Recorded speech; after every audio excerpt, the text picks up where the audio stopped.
So you can see in the title, I'm going to talk about my PTE experience today. So when did I take the test? I took the test just yesterday and the results came in yesterday too. So like literally 5 hours after I took the test, I received the results. So super bilis. And you can access it sa ano lang.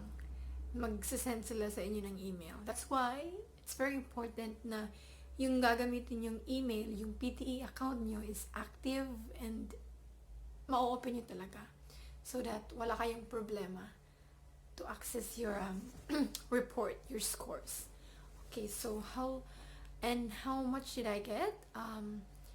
I was really just, when I was reviewing, I was only aiming for 65, but surprisingly, luckily, shockingly, I got 85. Shocks. I was so shocked kasi during the test, I had a very bad headache and hindi talaga ako focused. Like in the beginning of the test, good mood pa kasi read aloud. Charot. Tapos dun eventually sa test naging mas mahirap na siya.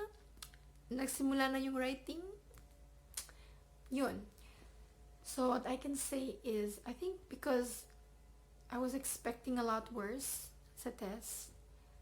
Kasi talaga siya, a fast pace. But the advantage is, if you really know the format ng test, hindi ka magpapanik.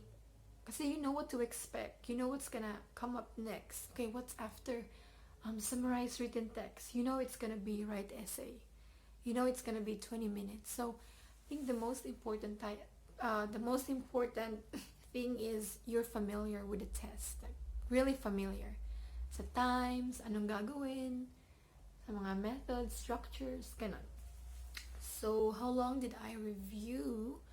I reviewed for masasabi kong 3 weeks. But hindi siya everyday. Kasi I was really gonna review on a review center talaga yung face-to-face. But because COVID, ayun, wala nang sirado lahat ng review center. Kaya, ginawa ko, nag-review ako sa E2 language. So, E2 language, yun yung nire-recommend din ng Pearson na review center. So, yun. At saka, great timing din kasi nag-release sila ng power package dahil sa corona. So, yun. Naka-avail ako ng mas murang review sa kanila. Yun na. Experience na naman. So, pagdating ko doon, kasi nga, COVID, before you can even enter the building, you have to wash your hands, apply sanitizer, which they provide naman. Tapos, yun, siguro mga less than 10 minutes wait, tapos nagsimula na kami. Mga lang kami doon, 8. Usually 10 lang daw yung units sa isang PTE center. Pero kami noon, mga 7 or 8 lang kami. Konti lang. Kasi it's because din sa COVID. Para may social distancing. Tapos may units naman kayo. So hindi talaga makikita isa't isa during the test. But, you can hear each other. Like, right from the beginning, read aloud. Oh, maingay talaga. Minsan hindi nyo naririnig yung sariling voice nyo. Kasi mas maririnig mo pa yung mga kapitbahay mo. Oo, so dapat talagang you have to focus. Tsaka yung may iba kasi nilalakas sila ng konti yung boses niya. Kaya huwag kayong magpatalo. Huwag kayong magpatalo. Lakasan nyo din yung boses nyo. Tapos, the headset. So, yung headset is, hindi siya adjustable. Sobrang laki niya. Like, seriously, parang ganito siya sa akin. Mabuti na lang malaki yung tenga ko. Nasablay ko siya. Pero eventually, kasi, di ba, matagal-tagal din yung test. 3 hours. So, eventually, naging masakit na yung headset sa akin. But, tiis-tiis lang. So, doon naman sa mga test, ang masasabi ko is, yun lang, mag-focus ka talaga. Huwag kang magpa-distract sa mga ingay na naririnig mo, sa mga katabi mo. Huwag kang magpa-distract. just focus ka lang sa iyong task, sa iyong test. Tapos, what else?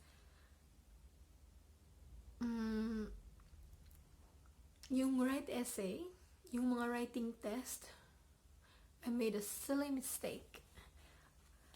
Mga less than 1 minute nag-revise pa ako. Never nyo gawin yan. Never. Huwag kayong mag-revise up to the last minute. It's not good. I don't recommend it. Kasi kagaya nung nangyari sa akin, nag-revise ako mga less than 1 minute na lang. Tapos, I accidentally pressed Control V. Oh my gosh. Tapos, di ko mahanap saan napunta yung na-paste. Oh my God. So, yun. Isang summarize written ko was nasira. Anyways, I'm glad na malaki pa rin yung nakuha ko sa writing. Tapos, after part 2, you will get 10 minutes break.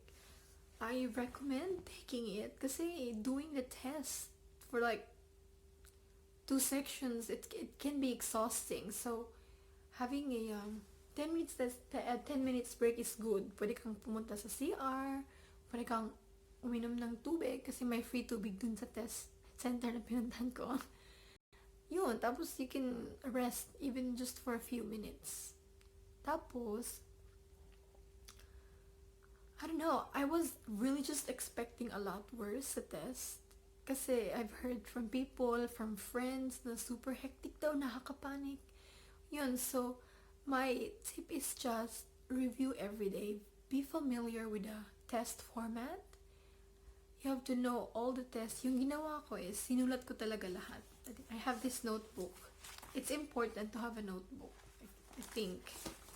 Pero tingnan nyo. My PTE journey. See? I wrote everything. I'm not sure if you guys can see that. Yeah. And I highly recommend E2 language. Now you can assess yourself naman. Do I need to pay review center? Do I need to pay? Or can I just review by myself through YouTube? You can assess yourself, or you can ask someone, right?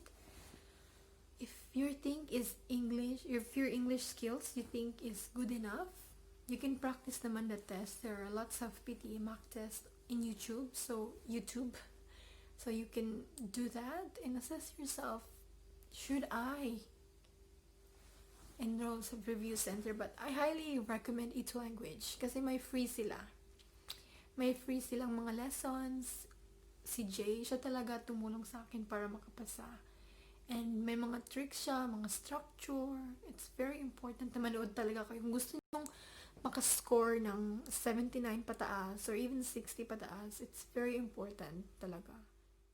What I can really say in summary is, first, be familiar with the test format. Huwag magpanik. Huwag magpadala sa ingay ng kapaligiran. Tapos, manood kayo ng videos ni Jay sa YouTube. And lastly is, pray. Charot. Kasi diba, PT is it's not cheap. It's an expensive test. You don't wanna waste your money, okay? Yun lang. Thanks.